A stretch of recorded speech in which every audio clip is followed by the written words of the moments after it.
for this panel, which is, or this parallel session is on adjusting the food lens, following on from that wonderful session this morning, the plenary session with the cooked food. On the program we had 5 speakers, but at the moment there are only 2 of us here. So we may have plenty of time for our talk and plenty of time for discussion, but hopefully, possibly at least one other of the other speakers may join us. But to begin with, I'd like to hand over to Kakuma Sensei, who will give an introduction and then give his talk. Yes, thank you, Kate. My name is Shinichiro KAKUMA. Currently, I'm working with Saga University in Kyushu, but I'm living in a remote island of Okinawa, beautiful island. And I was working with Okinawa prefecture government for more than 30 years. Then 3 years ago, I joined to Saga University.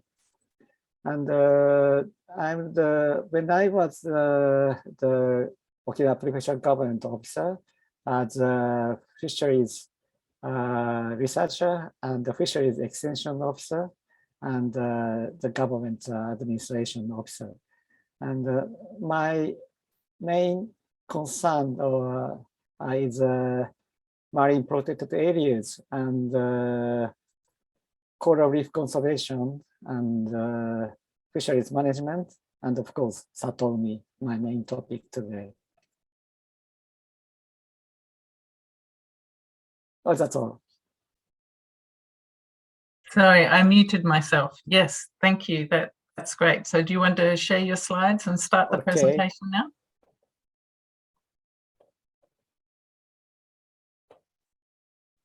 So can you see my slide? Yes, we can see the PowerPoint with all the slides. It's not presented. It's not slideshow view yet. Okay. It's a little bit slow.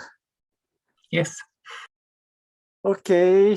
So the Satoumi concept, a new relation between humans and coastal seas.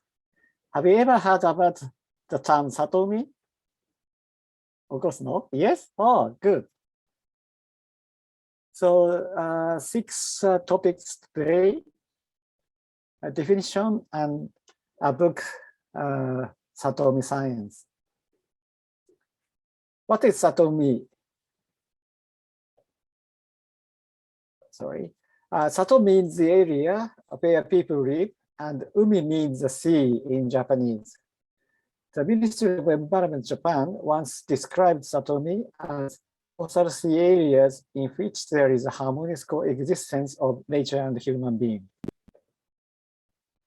Definition: high productivity and biodiversity in the coastal sea with human intervention by Professor Tetsuo Yanagi. It is the most widely used definition in Japan. My definition is simple. Coastal areas where people closely get along well with the sea. These ideas are in contrast to the past Western idea that excludes people to protect pristine nature. So a book titled Satoumi Science was published last month. It is has 272 pages, a thick book. And there are 5 case studies in Japan and 4 case studies overseas: Indonesia, Fiji, Malawi, and Florida. Essential aspect of Satoumi, not the definition, is ecological functions of coastal waters are enhanced through environmental conservation and resource management, in which local people are closely involved.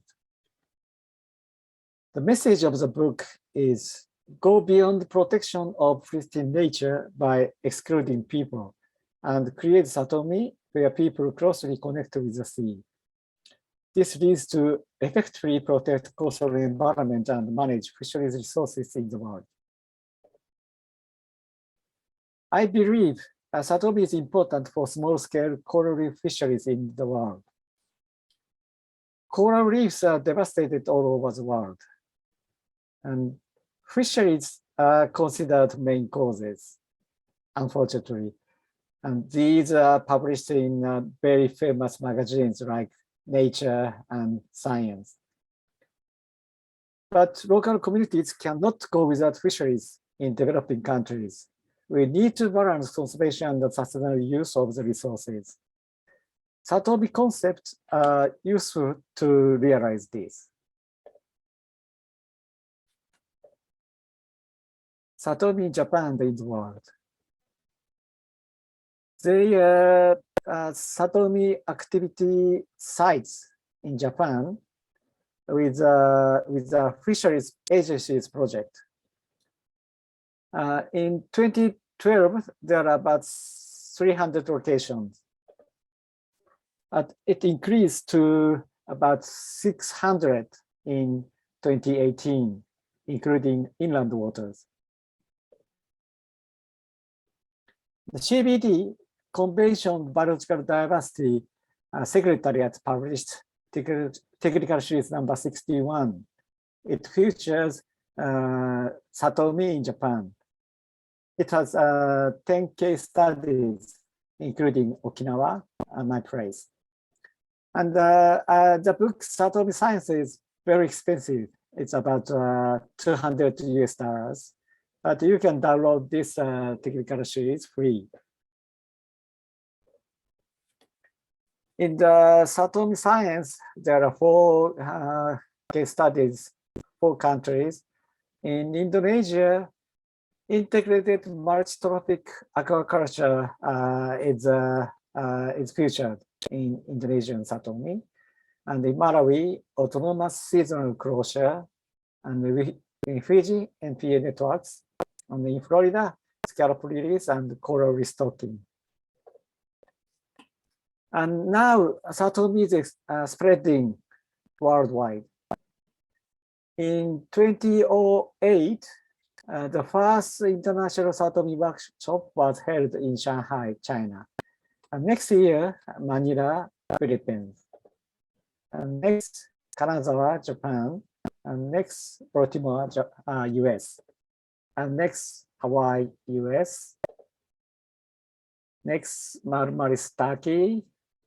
Tokyo, Japan. And next year, Da Nang, Vietnam. Next, Russia. Next, France. And next, Thailand. And finally, 2019, there were Satoumi international meetings in St. Lucia in the Caribbean water, Fiji, and Turkey, 3 countries. But unfortunately, in 2020 and 2021, at least I know, there were no international Satoumi meetings because of COVID-19.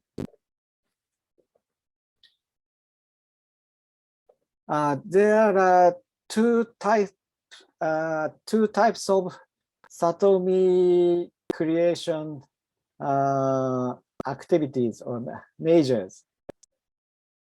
One, active measures. It is a direct human interventions, like coral reef restoration. And 2, passive measures, indirect human interventions, like resource management, pollution control, value chain, cultural exchange, and marine protected areas. I examined 9 active measures and 5 passive measures, but I'll show some examples, not all. Okay, first, coral reef restoration in Onna Village, Okinawa. This is one side of the book Satoumi Science. The fishermen aquaculture corals on the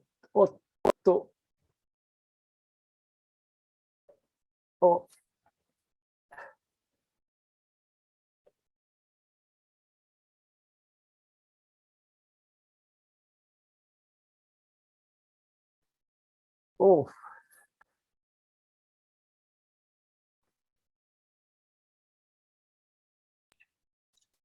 Are you okay? I can see the slides. oh, Have you lost connection?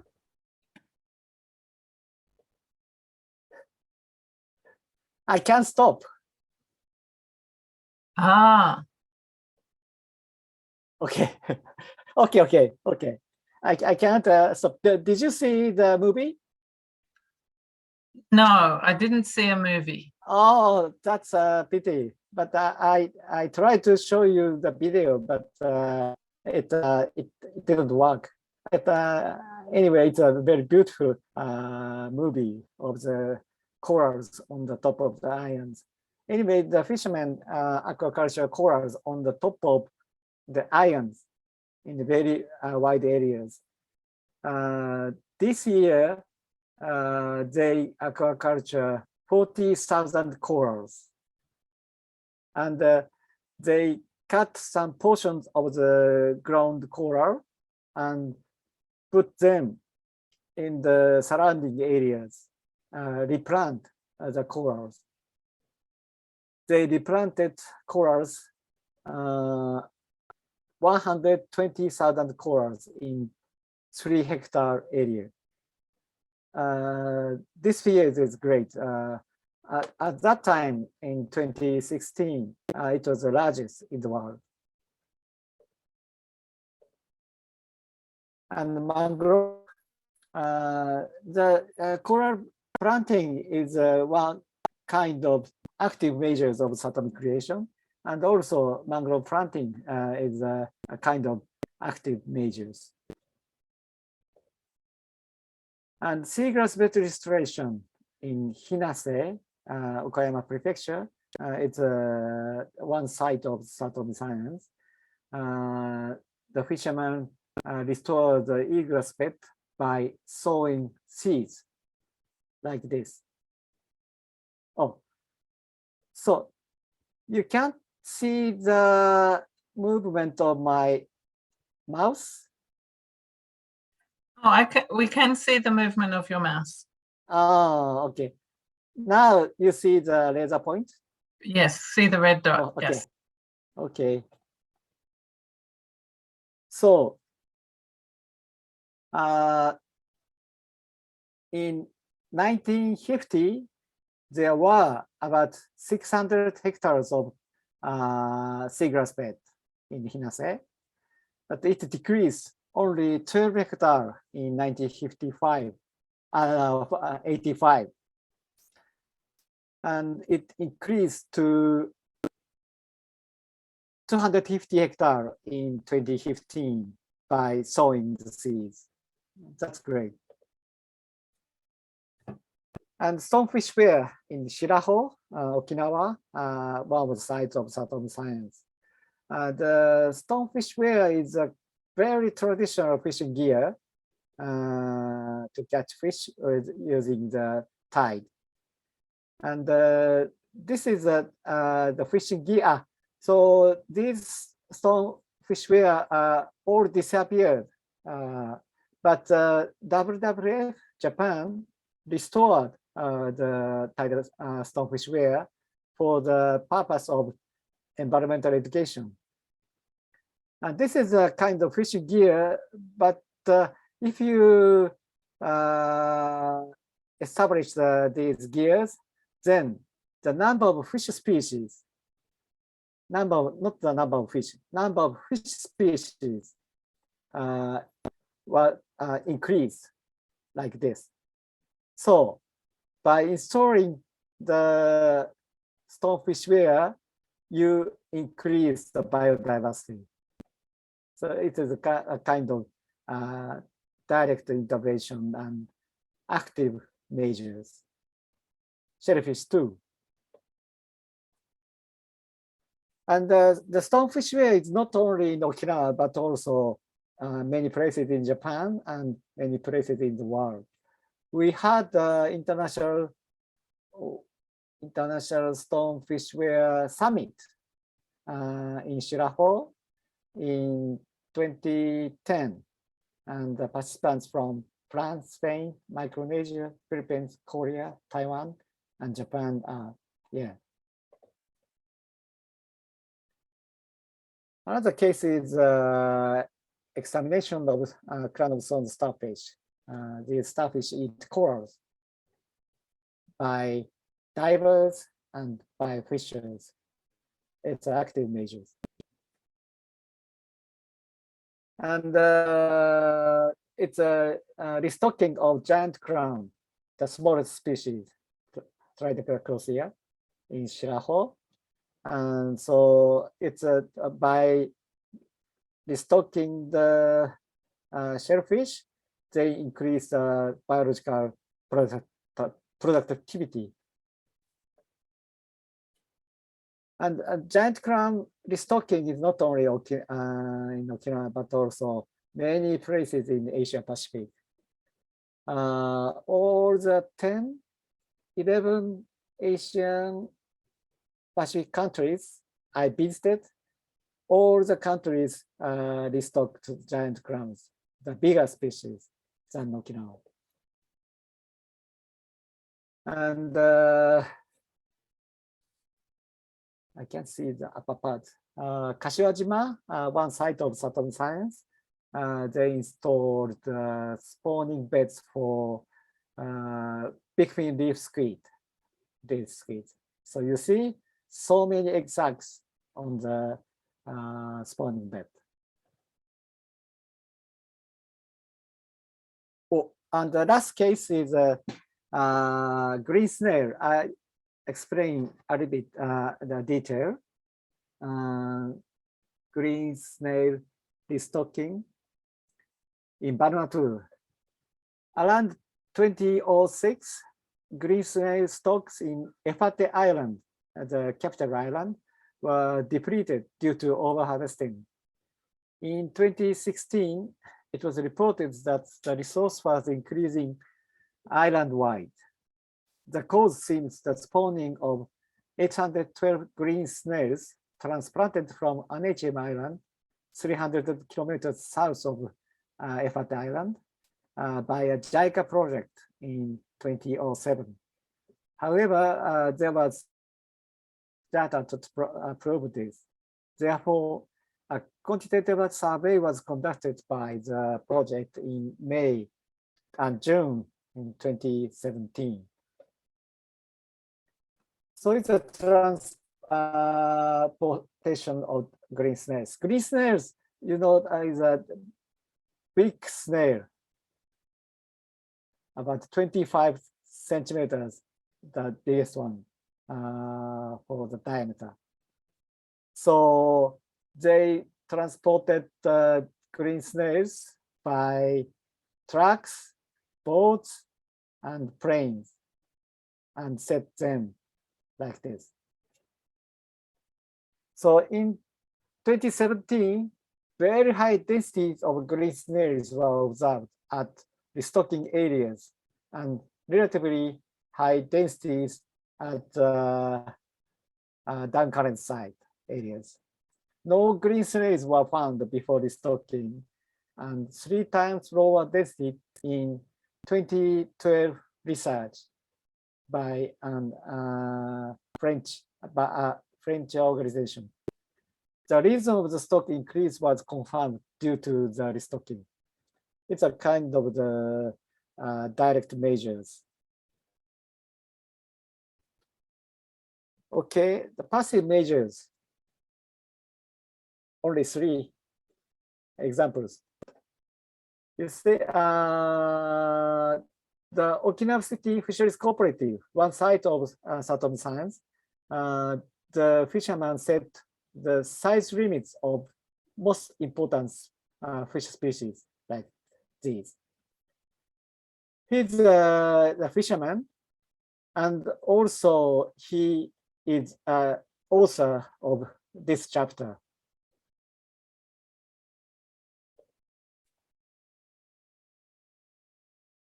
And the factors for coral reef, major factors for coral reef decrease in Okinawa the bleaching, and coats, and soil runoff. Base soil pollution is the most serious environmental problem in Okinawa. So we can measure the pollution by measuring the content of suspended particle in sea sediment. It's more stable than density in water. The young fishers on fisheries cooperative, one site of Satoumi science, measuring SPSS as a passive measure of Satoumi creation.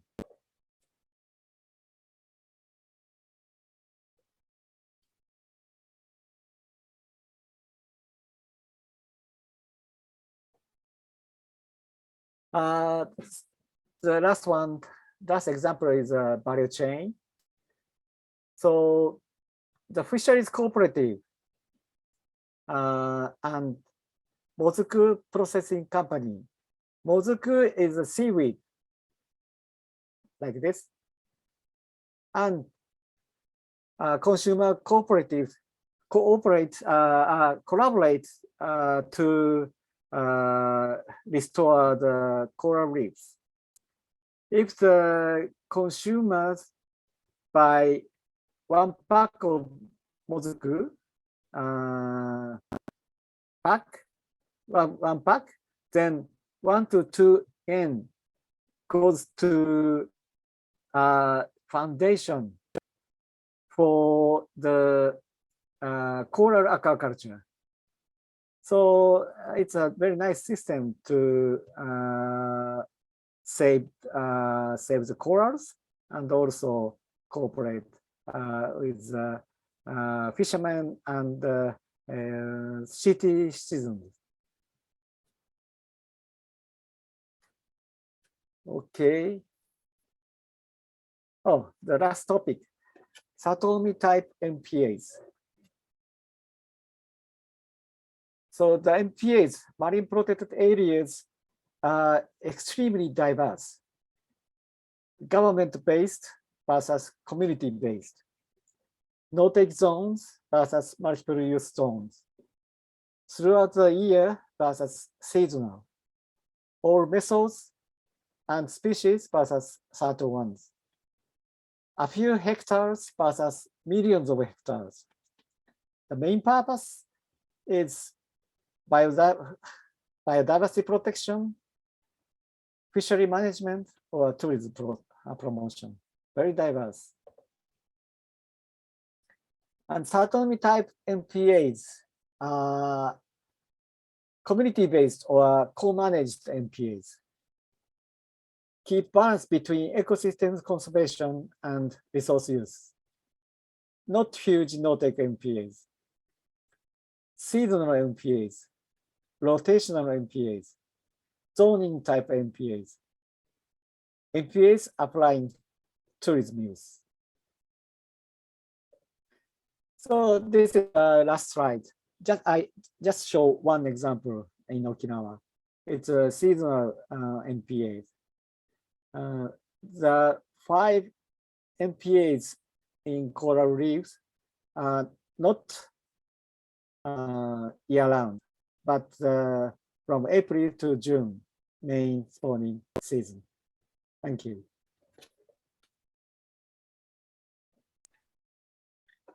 Thank you, Kakuma Sensei, for a really interesting talk. A couple of people joined our session after your introduction. So I'll briefly recap that Kakuma Sensei has worked for many decades in Okinawa, but is currently attached to Saga University. Is that correct? Yes. Yes. Correct. But I'm still living in a remote island of Okinawa. Ah, okay. Which island? Kume Island. You know? No, I visited Miyako Island a long time ago. 100 kilometers west of Okinawa main island. Right. Okay. Yes, because we're a small group and we've got plenty of time, I think we could open up for some discussion now, if you like, and then I can do my paper afterwards. So I can make everyone a panelist. And then if anyone has a question, please unmute yourself or put it in the chat or however you like to. Does any of the, hi, is anyone got a question? I have a couple, but I'll wait and see if anyone else has got some first.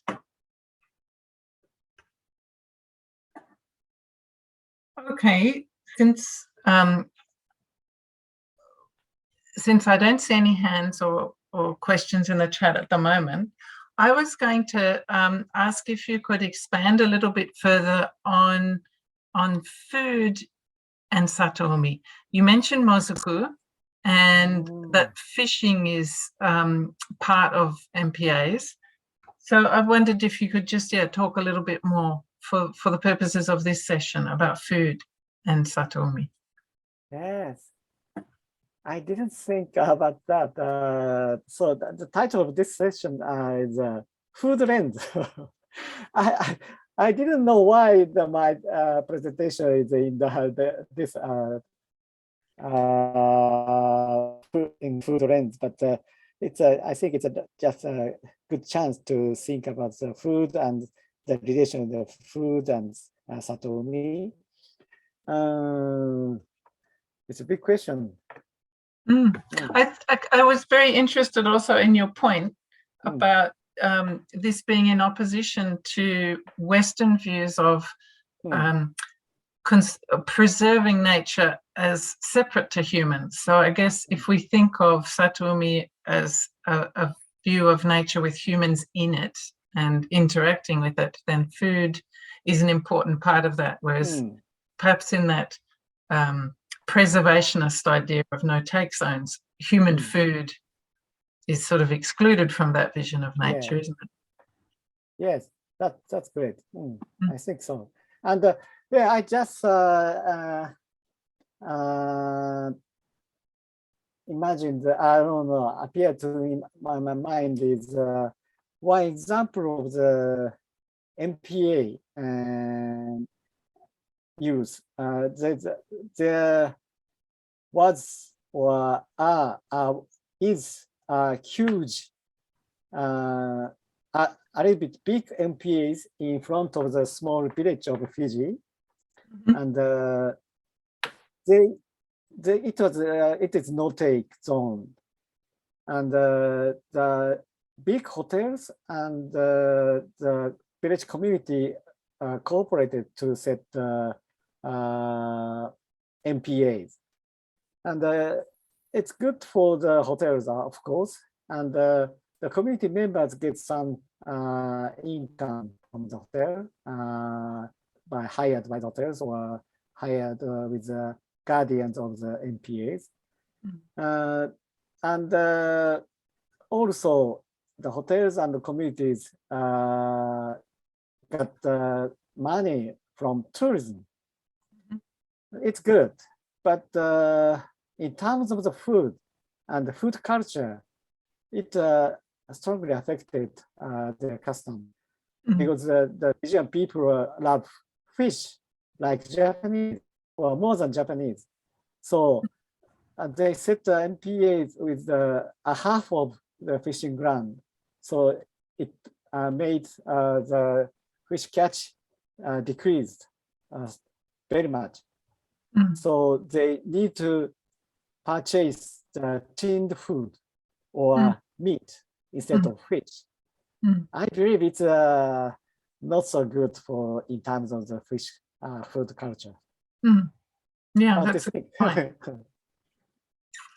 Okay, we have some questions now from the people who've been listening. First, I saw Tek Gurung. Would you like to ask your question? Yes, I would like to ask Dr. Kate. Shall I ask? Yes, please go ahead. Thank you so much. Thank you, Kakuma-san, for your wonderful presentation. This is very new concept for me. I'm learning today, this Satoumi concept. it is very good. It looks very promising concept in relation to the humans and coastal seas. But since I am from Nepal, it is a landlocked country. So yeah, I work with the freshwater fishes, sometimes in lakes, sometimes with the rivers, ponds, aquaculture, etc., etc. But listening this new concept of Satoumi science, I'm going to just bringing this issue, and there is in very very informal manner. Maybe the question could be a little bit difficult, but I think considering the concept of the Satoumi science, I felt that probably if that concept could be applied in rivers, probably the pollution kind of thing and biodiversity loss in rivers could also be saved to some extent. So I would like to hear from you, a very much informal way. How do you feel if we apply this Satoumi science concept to preserve the biodiversity and promote the fisheries and the livelihood of the fishers in rivers, in condition of the, for example, some studies has been made in Cambodia. The Cambodian people, they are coming ahead with in conceptualizing the community approach of the river conservation. So I feel this Satoumi science concept is very much close to that concept. So I would like to, your response on this aspect. Please, if you have some idea whether we can apply this kind of Satoumi science concept in freshwater system, especially in rivers, or not. Thank you. Thank you. The answer is very possible. So you say there are four countries in the study sites in Satoumi science, the book. One is Malawi. Malawi is a lake. Yeah. You see, so it is not a Satoumi, but Sato Lake in Malawi. Okay, and also this is 600 locations. Sorry.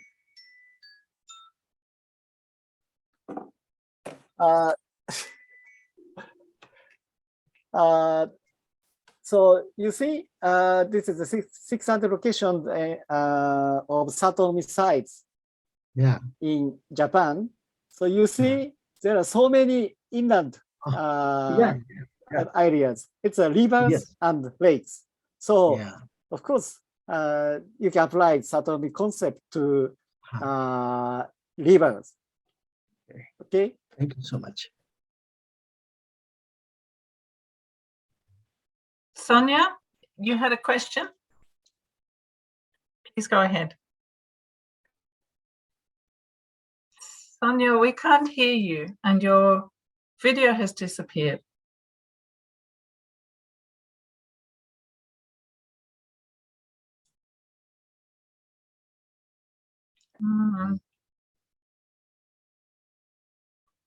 Yeah. So Sonia, if you're not able to speak, because I still can't hear you, perhaps you could type your question in the chat. Sonia's going to type for us. If in the meantime, okay, we've got Sonia's question. I'll read it out. My question concerns the development of the concept of Satoumi. From my understanding, this describes very traditional practice of Japanese fishers, but on the other hand, the term itself is quite new and receiving lots of attention recently. It is also being promoted by government. Yes, that's true. Actually, the Sato, can I answer now? Yes. Yeah. I think so. Yeah. I think it's finished. Actually, the Satoumi concept is officially appeared in the documents in 1998. Very new, only 20 years. by the Professor Tetsuo Yanagi in the Kyushu University. And then the Japanese government incorporated this concept to the fisheries policy and environmental policy. Many places like the environment. I've forgotten the name of the plants. In many plants, Japanese government plants, there are terms of Satoumi and Satoumi concept. But the Satoumi process itself, not titled Satoumi, but the Satoumi process itself is very traditional. In the book Satoumi Satoumi Science, one professor said it could be since the Edo era, hundreds of years ago. The Satoumi practice was done at that era. Okay, can I answer the question? And also the activities are increasing. Okay, like I said, I showed you.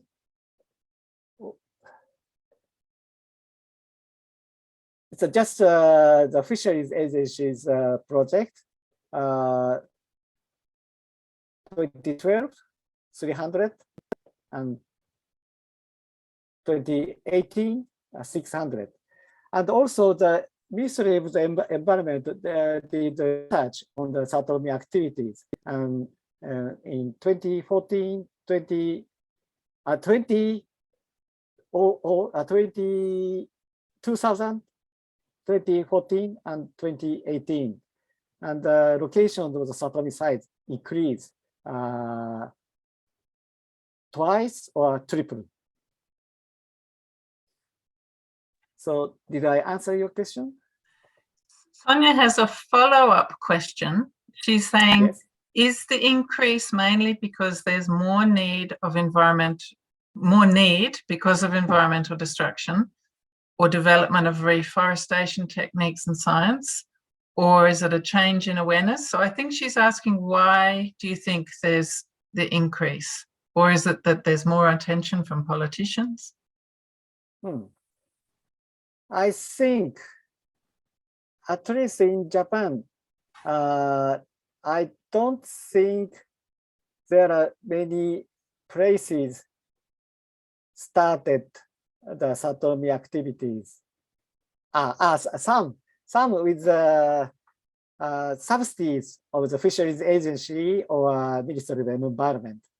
They started the Satoumi activities with the subsidy from the government. But the majority of the places were doing the Satoumi activities before they are selected like these. They already had done the Satoumi activities. So, but they didn't know the term Satoumi. So they called their activities or their places Satoumi because the idea is very similar. Their activities idea very similar to the concept of Satoumi. So they started to call their areas as Satoumi. That's a real situation, I think.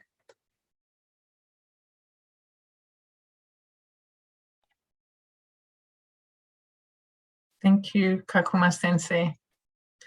Do we have any other questions? Since you have time, so shall I utilize this time a little bit more abruptly, asking some more questions with Professor Kakuma-san. I think this concept of Satoumi science, maybe it is very much closely related or closely similar to the co-management type of the activities. That's I estimate, that I assume. However, could you please also highlight some of the very successful Satoumi activities in your area, as well as could you please also mention us some of the very attractive, some of the very successful activities of the Satoumi science you are performing in Okinawa? Thank you so much.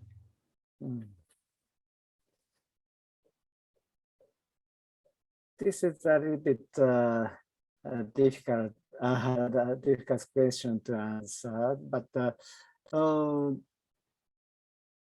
actually, Satoumi is a kind of co-management, and yes, but probably the most typical features of Satoumi is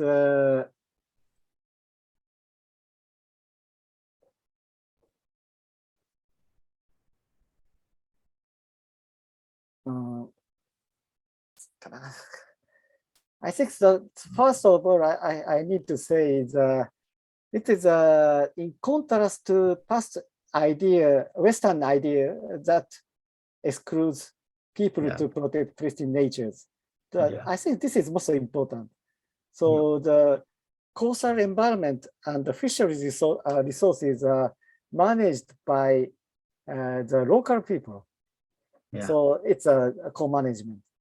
So this is very important, and the idea is very similar to co-management.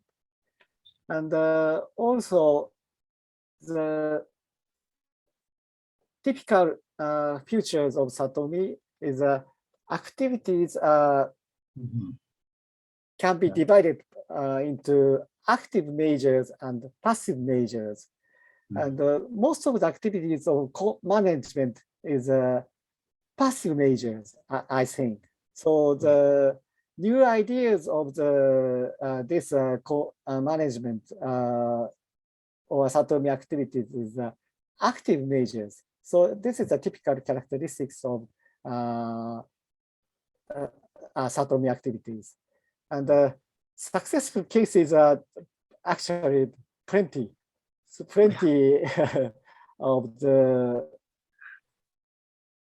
cases, and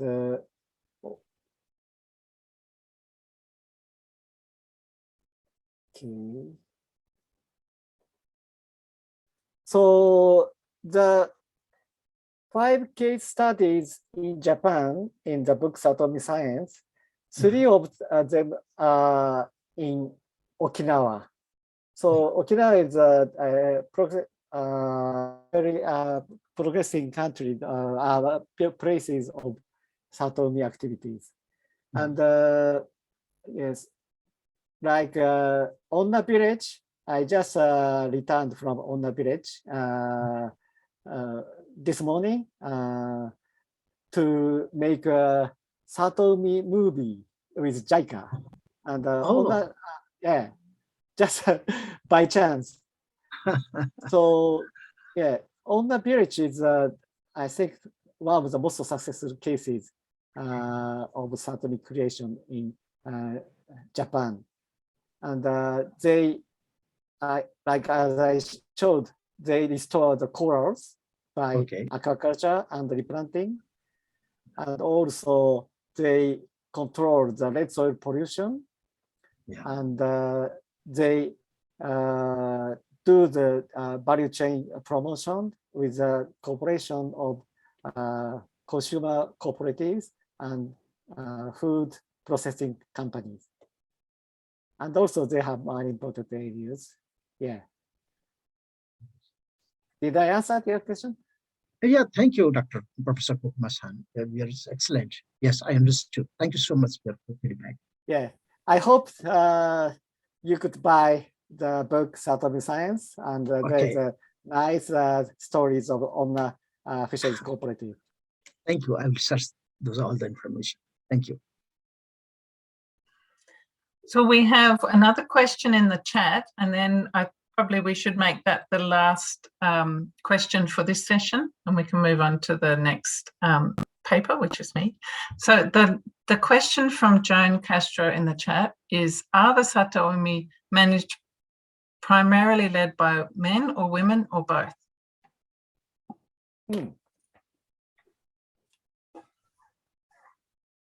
At the moment, unfortunately, most cases are primarily managed by men, unfortunately. But we published Satoumi Science in Japanese in 2018. In Japanese, Satoumi Gaku no Susume. And but when we published Satoumi Science from spring last month, it has the gender issues, and the chapter 4 is the roles of the women in Satoumi. So if you have a chance, you see, if you see this chapter, there's a possibility of the woman's role could increase in Satoumi activities. Oh, so in the book of Japanese book, there are no gender issues, but one referee is commented to include the gender issues in Satoumi Science. So we incorporated the gender issues in Satoumi.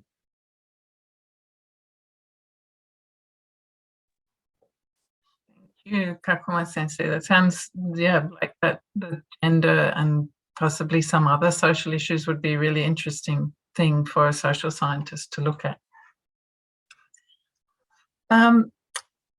Well, perhaps we should draw a line under this chat. Thank you very much. Shall we for Kakuma Sensei's very interesting talk and the great discussion we had with the engaged questions.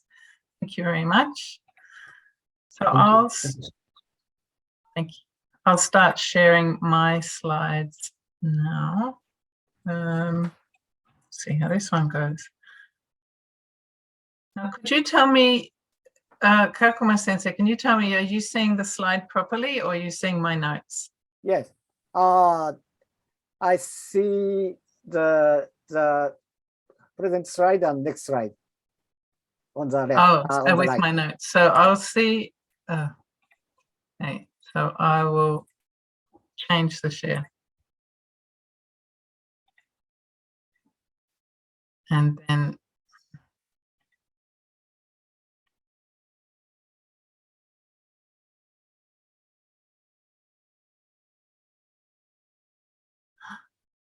we tested this before. Now it's being strange. Oh, sorry, I need to see my notes. So I'm going to have to.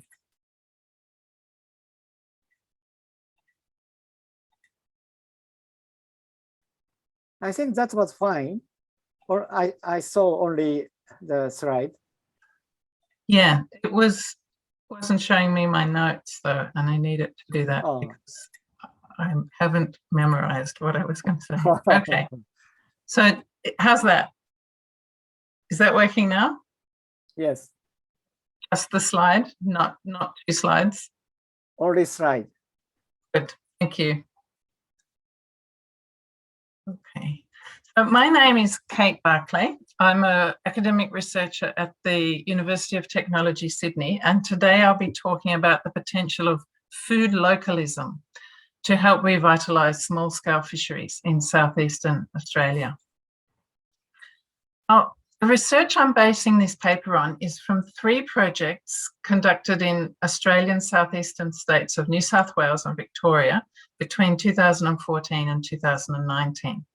The projects were all social and economic contribution studies, taking a wellbeing approach to understanding the best benefits of professional fishing and aquaculture. When I say professional fishing, I mean commercial fishing. It's mostly small scale, which I'll talk about next.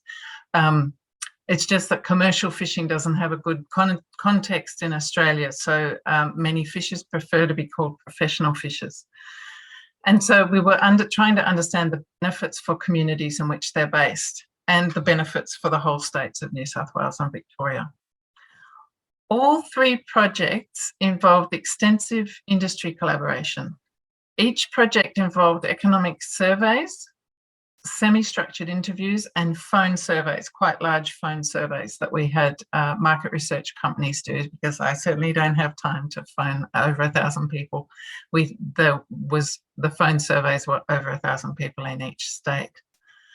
And we also did surveys of supply chain businesses in seafood processing, trading, tourism, and hospitality. So for today's paper, relevant data comes from the interviews with fishers and other stakeholders, but I've also used the phone survey data. These give insight into consumer values regarding food localism, so we can understand a bit more of the potential of food localism, and also obstacles to being able to source seafood locally in these places in Australia. Most of the professional fishing in southeastern Australia is small scale, especially in Victoria and New South Wales. And by that we mean family-owned small businesses, and you can see the size of the fishing boats there. A lot of them are operated just by one or maybe two people. Some of those on the left can be towed by a car on a trailer. These are photos from New South Wales and Victoria. From the Hawkesbury River on the left, and then in the middle is the mid-north coast, a place called Yamba in New South Wales, and on the right is Lakes Entrance in Victoria. A lot of small-scale fisheries in southeastern Australia are struggling. A significant proportion of fishers are finding it very difficult to make a viable business, and this has been happening for 20 or so years. Many have left the industry or are considering leaving. I'll only briefly mention now the main reasons for these struggles, but if you would like to find out more about it, there are some papers listed on the screen there that go into the background of the problems being faced by small-scale fishers in Australia. And there's also some information in the reports from our studies that are mentioned on the first slide. Some of the key reasons things are difficult for small-scale fisheries in Australia have been building over a period of about 30 years, and they include high production costs relative to imported seafood, particularly labour, but also there's a lot of regulatory things that have to be met in Australia that make it a high production cost for fishing. We have a neoliberal policy environment, and regulatory shifts have been towards quota management, which causes industry consolidation. Small-scale fisheries don't usually stay small when there's quota management introduced, because the cost of quota pushes the industry towards larger units. And also the government tends to promote, sees high profitability. This is another neoliberal policy thing of preferring high profitability over livelihoods. So that's also working against small-scale fishers. So there's also been banning of professional fishing in many estuarine areas where these small-scale fisheries often operate close to shore or in estuaries and river mouths. And a lot of those areas have been closed. In some places, because recreational fishers who are in a powerful lobby group in Australia have convinced politicians to close these areas to professional fishing so that recreational fishers can have it to themselves. There's also marine protected areas have restricted, where there are no-take zones, have restricted professional fishing in some coastal areas.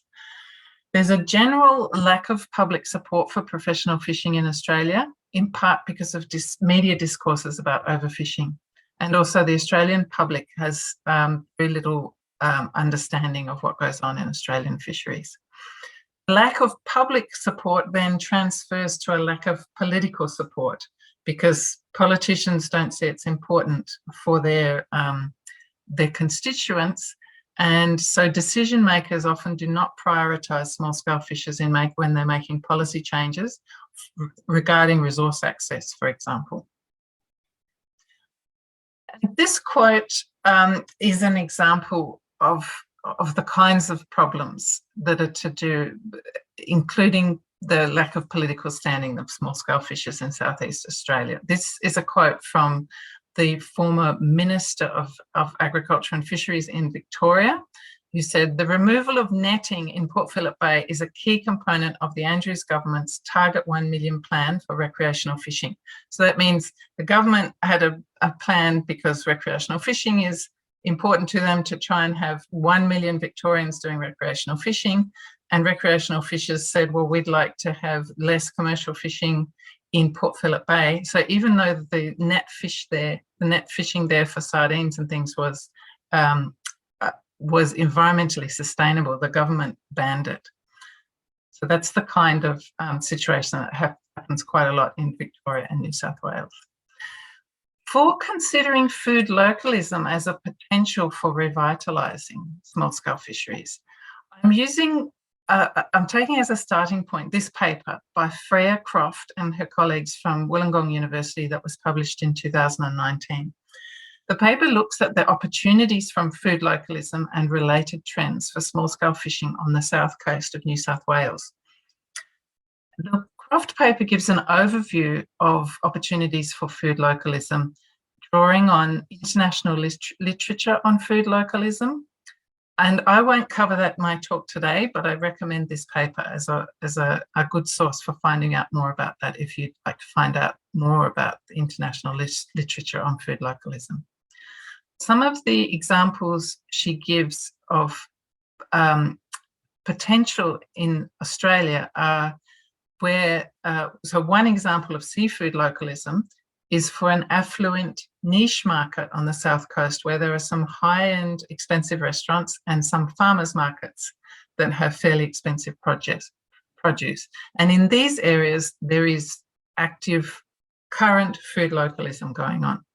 But as yet, this is the main existing business area where food localism is working for seafood in the South Coast region. The rest of the things she talks about and she and colleagues talk about in this paper are still only possibilities. So one of the possibilities they talk about is Aboriginal communities building markets using low-price species and Aboriginal fishing traditions. She also talks about the possibilities for telling provenance stories as a way of marketing local seafood and building demand for local seafood and moving towards short supply chains, transparency, traceability and certification, perhaps using blockchain as all innovations that could help make that provenance story clearer to consumers. The paper also mentions examples of community-supported fisheries from North America and wonders whether they might be applicable in the Australian case.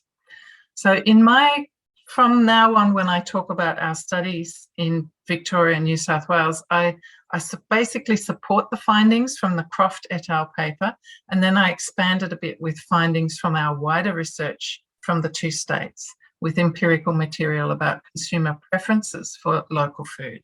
And I explore further some of the obstacles also to these possibilities that the Croft paper raises for food localism. So most of Australian seafood is imported. Over 70%, according to the Australian government, of the seafood consumed in Australia is imported. And with our general public phone survey research, with a big phone survey in Australia, in Victoria, and another one in New South Wales, we found actually that 9 out of 10 of the phone survey respondents said they think Australia should produce seafood domestically and reduce this reliance on imports. But this doesn't necessarily mean food localism because it's talking at the national scale. So we need to break it down a bit to see what people mean by local. In the surveys, we asked respondents to say whether they thought local means from their own town or city, very local, or do they mean in a 100-kilometre radius, sort of a region that's a bit bigger definition of local, their state, which is even bigger, or Australia as a whole. Then we asked them to give their preference of where they like their seafood to come from. Around half of New South Wales respondents said Australia was where they wanted their seafood to come from. And in Victoria, it was even bigger. 61% of Victorian respondents said Australian seafood was what they wanted. The next biggest preference in Victoria was for seafood to come from their state. And in New South Wales, the second and third preferences were the 100-kilometre radius region or their state. So only around 5% of respondents in this part of the questionnaire said that they wanted food to come from their own town or city as their first preference. So in a sense, this is not showing strong support for the idea that there's food localism. But this alone is not enough. We had our data, we had various things we looked at, and I'd like to dig into that further to explore this idea of the potential for food localism. This slide is from the phone survey of post-harvest businesses in processing, wholesaling, trading and hospitality in Victoria, and the results for New South Wales were very similar. 86% of post-harvest businesses surveyed agreed or strongly agreed that Victorian seafood production is an important part of the success of their business. So they're saying that Victorian seafood is important. It's not small local, but Victorian. And they also say that, or 80% of them say that demand for Victorian seafood is greater than for imported seafood. So this is reiterating the point from the other data that showed that people prefer domestic or Australian seafood when they can get it. So this data then shows strong demand for seafood from the home state. And our interview data, our qualitative interview data, shows a little bit more of the complexity of how people are viewing people's preferences for where their food comes from, seafood comes from. So I'll read these quotes. One of the biggest questions that the customers ask when they're looking up on the fish and chip board is, can you tell me what's local? They want the local fish all of the time. Now, this is from a co-op manager. This is a fish and chip shop in San Remo in Victoria. And here's another quote. It's the showcase. Having access to that sort of resource where the fish is that fresh is really something impressive, you know. So that's something that a wholesaler has said. The picture about preferences for local seafood changes when the respondents were thinking between everyday home eating or going out to restaurants around their home versus eating when they're on holiday. And when on holiday or when they're being a tourist or visiting the coast, this is when a preference for local seafood really came out. For eating while on holiday, the stated preference was much stronger. So we can see here a figure of 81% of Victorians surveyed said that local seafood is an important part of the holiday experience. So now it's looking very high, the preference for food localism when they're on holiday. And tourism operators surveyed agreed with this, saying that seafood industries and the availability of local seafood has local character, and so it helps improve the desirability of a local location for tourism. Here's another quote. All the time people are saying, where can we buy a local crayfish? Or where's the seafood restaurant? And we don't have one. This is a quote from a fishing industry participant in Portland, Victoria. In Australia, in many fishing towns, you cannot easily buy local fish. The supply chains are set up to either go to the main cities, especially Sydney, and to a lesser extent Melbourne, or in some cases the seafood is exported. There are just simply not good channels into local markets in many towns, even when there's unmet demand for local seafood. We can see from this research, therefore, that although the picture is complex and that more consumers say they want Australian-produced seafood rather than local seafood as such, there's still a significant proportion of the population who do want local seafood. And some of these groups that prefer local seafood more include recreational fishers, people from seafood-producing regions, tourists, both domestic and even more so international tourists, And there's also a proportion of the general population who prefer their seafood to be local.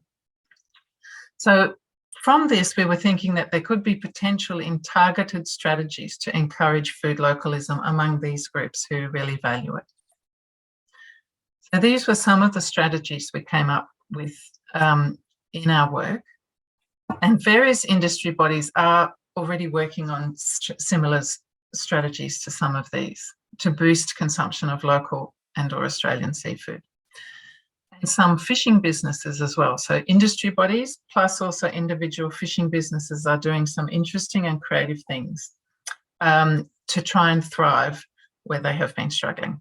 For example, some are shrinking the value chain by selling direct in farmers markets where they can get good prices, or selling direct to food retailers, and others are processing their catch to value add before they sell it. Big thing that emerged from our research is the importance of small-scale fishers building relationships with other sectors and other parts of their communities. With collaboration, they can help try and solve some of these problems that they've been facing. And with alliances with other groups that might be more politically powerful than small-scale fishers are, they might be able to convince politicians to make regulatory decisions that are less disadvantageous than they have been in the past to small-scale fishers. And some of the key areas where relationship building could really pay off are with tourism organisations, the food service and food retail sector, and the general public, especially recreational fishers. In our studies, interviewees from communities and tourism operators and seafood producers all recognised the mutual benefits that could come with improved connections between small-scale fishers and tourism.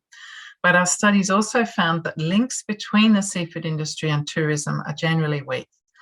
There are exceptions, such as two places in Victoria, San Remo and Apollo Bay, where they are making good advantage of their small-scale fisheries in their tourism promotions, with seafood festivals in particular. And there's also an organisation on the south coast of New South Wales that visitnewsouthwales.com. There's a website is presented there on the screen that is also making use of small-scale seafood production for their tourism offerings. One thing that small-scale fishers and tourism bodies could collaborate on is improving the supply of local seafood into local markets. Another key opportunity to improve the contribution of the sector to tourism, of small-scale fisheries to tourism and regional economies, is by developing fishing tourism experiences, such as tours on fishing boats. Not all fishers have the time, the skills, or the interest to promote tourism opportunities themselves. So here's where relationships with tour operators, tourism boards, and local governments are probably the necessary for really developing these kinds of experiences. The tourism industry in southeastern Australia is big. It employs a lot more people than and brings more money into the economy than small-scale fishing. So they're a powerful, politically powerful group. So if the tourism industry could act as an ally for small-scale fishers in policy processes, which is not unreasonable considering what they say about the importance of local seafood for tourism offerings. So if they could act as an ally, perhaps they can help reverse the trend by which small-scale fishers have been progressively excluded from fishing resources in Australia. The need and the opportunity to provide greater access to locally produced seafood was raised frequently in all three of the projects. And given reduced seafood production, regional communities in particular saw a clear need to develop new sustainable opportunities to help meet the local demand for local seafood. One key problem is that the prices fishers get for sending their whole catch to Sydney or Melbourne is often good enough that there's no incentive for them to take the extra effort and time to break the catch into smaller batches to send to local outlets. There's a sort of an economy of scale problem that works against local supplies of seafood. It's more economically viable under the current circumstances to sell the whole lot to a big market in a big city than it is to send it to regional markets. A second related problem is that local seafood is often not used in restaurants for several reasons. One is that most restaurants and customers want to have the same thing on the menu all year round, and that doesn't fit the seasonality and weather effects that mean that fisheries, you might have one thing available at one time and then in another week it'll be something else available, and nothing will be available all year round. Only some customers and restaurants are currently willing to accept that a dish might not be available all the time. Another reason that seafood isn't used very much in local restaurants is that it's easier for a chef to buy a box of imported frozen fillets, which they can get all year round, than to learn how to prepare a range of different local species, and it can take more time in a kitchen, and therefore it's costly as well to prepare the fish themselves. So a solution here is to strengthen the hospitality sector's ability to work with local and seasonal seafood species. And another solution is to build the branding of local seafoods, to make better use of provenance stories and place of origin labelling, and to help have customers understand that there's something special about seasonal, not always available local seafood. Our project revealed that there's often poor understanding of fishing industries amongst the public. There's substantial opportunity to improve small-scale fishers' engagement with the public, in turn helping to address the misperceptions that exist, to reduce tension and conflict, and to help build public and political support for the sector. Key areas of misperception or lack of knowledge include the belief amongst Australians that all professional fishing is overfishing. Most people in Australia do not know that there's currently very little, if any, overfishing in Australia. And that many fishers indeed go beyond what's regulated in doing extra activities to help look after the environment. The third lack of public awareness problem is connecting the dots that having a domestic industry means allowing fishing somewhere. There's a problem called of NIMBYism, not in my backyard. So sometimes the recreational fishers, for example, say, okay, let's get the commercial fishing out of this estuary here, and then not realise if you just keep pushing them out of everywhere, then there won't be any local seafood left available to buy in shops. There are some possibilities for improving relations with the general public. Fishers themselves can spread awareness of their participation in local projects through school talks, community talks, and local media coverage. The general population can also do something to help those who value local seafood by telling seafood shops and restaurants that they appreciate local seafood, asking where their seafood's from, and helping build awareness or build demand and awareness of the demand with retailers that people do appreciate local seafood. The other thing is with recreational fishers, who are, as I mentioned before, a powerful lobby group in Australia. And unfortunately, some of them have been trying to have and succeeded in having areas close to professional fishing, which is always small-scale fishing because it's close to shore and it's in estuarine areas.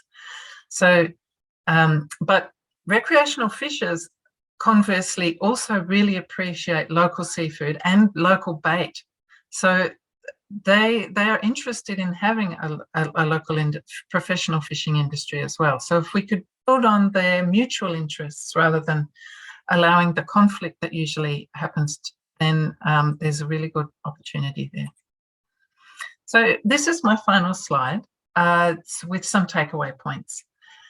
In this difficult context for small-scale fisheries, there's scope for food localism to offer an opportunity for revitalisation of small-scale fisheries, but there are some quite thorny obstacles in terms of supply chains and other market conditions. Relationship building outside the fishing industry is key for realising the opportunities from food localism. Relationship building could help in two ways. One is with collaborative innovation, and two is to secure alliances to preserve resource access. And based on our research, the key areas for collaboration are with the tourism sector, with the food service and food retail sectors, and with the public, especially recreational fishers. And to work towards that, at finally finishing up our Victorian project, we've just had a small film made that I can't share today because it's still in draft form, but the film is targeted at a general audience to try and help dispel some of these misperceptions and show the small-scale, family-based nature of small-scale fisheries. So I'm really looking forward to that film coming out and hoping we can use that to do some of the things that we're talking about here in this paper. So I'll stop my share now. And if anyone has any questions, please ask me. I can see something in the chat from before. Okay.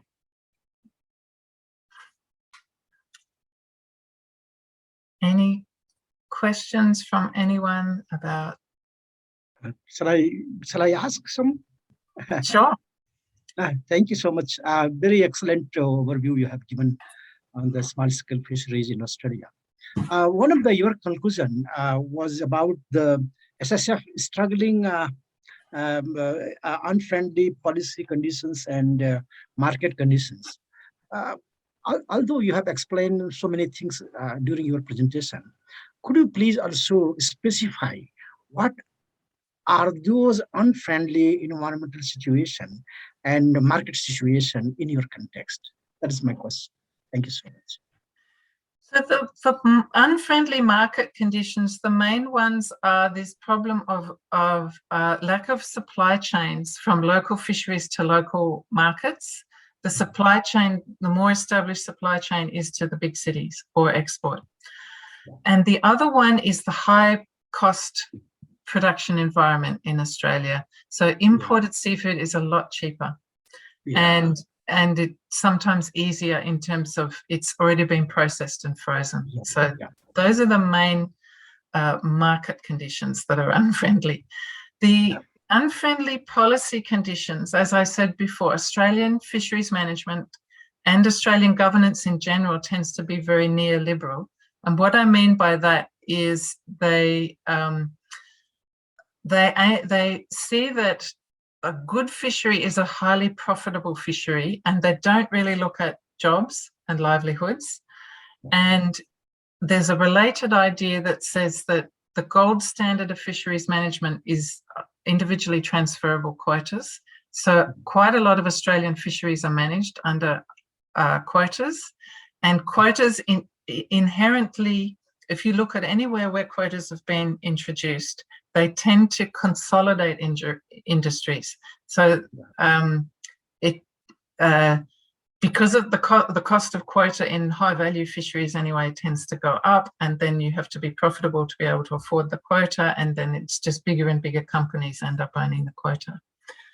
So this lack of emphasis on livelihoods and prioritising of high profitability and quota management are some of the key policy factors that are unfriendly for small-scale fisheries in Australia. Thank you. Thank you. Thank you for your question. Another question, I would like to, the concept you mentioned, this food localism and tourism is a very good concept. I foresee that it should have very, great potentiality in future. So, can you suggest me some very outstanding conceptual paper article on this aspect, the food localism and tourism? Yes, so the paper I'll just share again so that you can get the publication details. The paper I mentioned at the start is an excellent starting point. That's this paper. Okay. So it's good because it has a literature review where it gives an overview of the international literature on food localism and summarizes the key ideas from it. Yeah. Thank you so much. Thank you so much. Okay. Yeah, so I've just seen there Duncan Ledbetter, who chaired one of the sessions yesterday, as one of the authors on this paper. He chaired a session on market estimations yesterday. Yes. Thank you so much.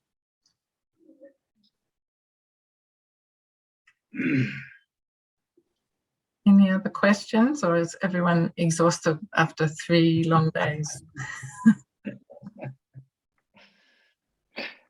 I have a little question, if it's okay. Sure, go ahead. Can you hear me? Yes. Yeah. All right. Sorry, I don't know how how the internet connection is going now, but well, it was really very interesting presentation, and I was really intrigued by this the situation there with the food localism, the seafood localism, and how that intersects with government policy, quite antagonistic policy towards small-scale fisheries. And your point about connecting the small-scale fisheries sector to tourism industry, to respond to this local food localism movement, and then you also showed some challenges, and that that the tourism industry see, like for the constant provision of a certain type of seafood always being on the menu all year round. Now, I think this problem is quite universal. I think I've heard similar stories in some of the places in Okinawa as well. Now, I was wondering if there is any possibility for can sort of create a cooperative or some kind of group where they can actually provide, they will be able to manage to provide a certain amount of seafood to local restaurants or tourism related facilities in certain volume, so that there will be no shortage, no how do I say, instability in provision of the products, which is something that a lot of tourism sectors, tourism operators would worry about. Or do you see that there will be all individual sort of small scale fishers' effort to provide the fish seafood products to the tourism sector? I wonder how you. I just want to know how you see the actual undertaking of strengthening the relationship would unfold. Yeah,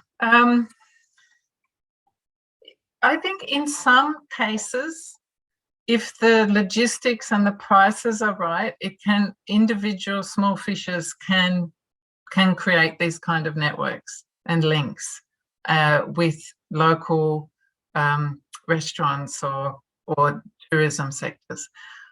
But I don't think that can be the only solution, and there has to be something happening at a more collaborative level. And so seafood industry groups and regional development groups within local government, there's usually regional development and tourism groups, I think, need to work at a higher level as well to try and enable some of these things.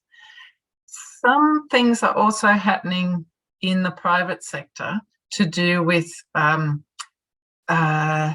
platform-based sales. The Sydney Fish Market has started something, and there's a company has started something. They're not working yet, but the idea is that a buyer will be able to go onto the app on their phone, a restaurant, and see what's available and order it. And then, but I'm not quite sure how the logistics then work as well. But there could be possibilities. There's certainly lots of ideas to explore. When you were talking about maybe a group of fishers together could provide something for to try and deal with supply issues and volume issues that the hospitality sector and tourism sector might want. Yeah, I guess you could think about something like community supported fisheries, but instead of for households, which I think is more normal, it could be going towards restaurants or businesses, larger businesses. So it'd be an interesting thing to explore. I think it has to be very regional and contextual, and we can pull together lots of ideas, and then individual places have to work out what's going to work for them. I hope that answered your question, Shio. I see one other question here from Sonia. Thank you. I'll have a bit of a read. We've got to finish, I think, in a few minutes, but I think I have time to answer this question. So Sonia was not aware of the bad image of professional fishers in Australia, and that she visited the Sydney fish market and got the impression that local seafood was popular. Are there more local morning markets? So yes, I think there's lots of incompatible things going on at the same time. One is the bad image of professional fishers. The other thing is that people want to eat local seafood when they're on holiday, and that people are not joining the dots. If you want to eat, if you want to buy local fish and chips, you need to have a local fishing industry. So that's one thing. And are there more local markets? Yes, farmers markets that I mentioned as one possibility are really popular, or producers markets, because some of them have got more than just farming in them, in different parts of New South Wales in particular, and probably Victoria as well. And that is one of the places where fishing, some small-scale fishers have found that they can get a decent price and have their business thrive through using those. Sonia says in Japan she found some fishers' wives had seafood peddling businesses for driving around the neighbours in a small truck. Yep, some people in Australia do that too. They have a truck, and they, particularly if they're at the sea, if they've got they're catching fish in the on the coast, they take their truck and drive inland to places where people can't usually get very fresh seafood, and they can do a business that way. Roadside stations or harbour stations where local fishers and farmers sell their product directly to achieve a better price. The main direct sales places in Australia, we do have, especially New South Wales, we do have a cooperative system. It's different to Japan in some ways, but there's some similarities, and they often have a seafood retail shop. And so in New South Wales, you can get local seafood at those kinds of places where the price might be better than if they go through a fully commercial supply chain. There's fewer co-ops in Victoria. There's only a couple left there, so there it's all commercial shops. And you apologise for the long question, but thank you. I really enjoyed your question and talking about this topic. We've only got a minute left. Not sure if, and I don't see any hands. And Yingji needs to go back to the hotel, so she needs to end the session. I think we're exactly on time, Yingji, and it's fine for you to close the session at the appointed time. Thank you, everyone, for participating. It was a nice, small, cozy session today. Thank you so much. It's wonderful. Thank you. Thank you. See those of you who can come to dinner at dinner, and other people hope to see you perhaps at a conference another time. Thank you. Bye. Bye-bye.